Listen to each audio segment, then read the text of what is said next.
Azərbaycanda atlara sevgi qədim tarixə söykənir. Sürətli yerişi, qüvvəsi, dözümlülüyü və sədaqəti ilə seçilən atlar əsrlər boyu kənd təsərrüfatında, xüsusilə də dağlıq ərazilərdə insanların ən yaxın köməkçisi olub. Bugün sizə ömrünü at belində keçirən bir insanın həyat hekayəsini təqdim edirik. Yevlax rayonunun Qoyunbinəsi kənd sakini 98 yaşlı Nuruş Ağaqulu oğlu Qasımov 6 yaşından bu günə qədər atçılıqla məşğuldur. Yaşı 100-ə yaxınlaşsa da, Nuruş kişi hələ də hər gün kilometrlərlə at çapır. Deyir ki, onu bu yaşda gümrah saxlayan da elə at belində keçirdiyi ömürdür. Kənd sakinlərinin söylədiyinə görə keçmişdə dağa qoyun quzu apararkən ermənilər tez-tez yolları kəsərək Azərbaycanlıları qarət etməyə çalışırmışlar. Məhz bu səbəbdən kəndlilər sürünün önünə həmişə Nuruş kişini veriblər. Onun mərdliyi və igidliyi Yevlax rayonunun bir çox kəndlərində bu gün də dillər əzbəridir.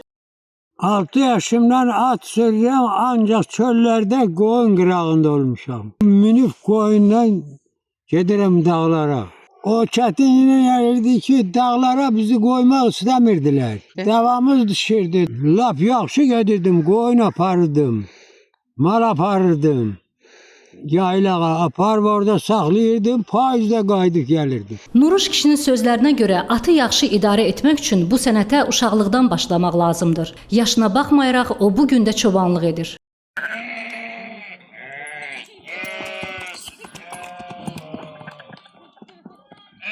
7 övlad atası olan Nuruş kişinin həyat yolu həm də zəhmətlə doludur. O kənd təsərrüfatı ilə fəal məşğuldur. Geniş meyvə bağları salır, müxtəlif növ ağaclar əkir və onlara özü qulluq edir.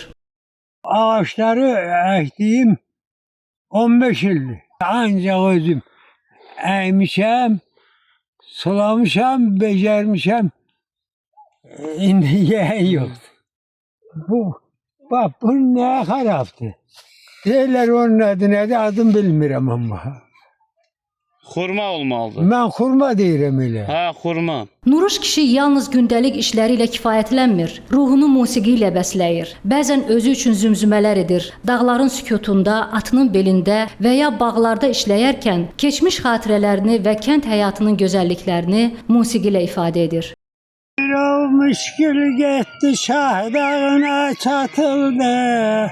Bir əmliyin 100 tümənə satıldı.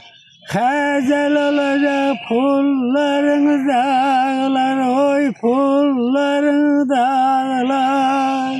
Ömrünü ata, dağa daşa, zəhmətə bağlayan Nuruş kişi bu gün də həyat eşqi ilə yaşayır. Biz də Nuruş Qasımova möhkəm can sağlığı və uzun ömür arzulayırıq. Leyla Vəfadar, Sadiq Məmmədov, Bizim Media.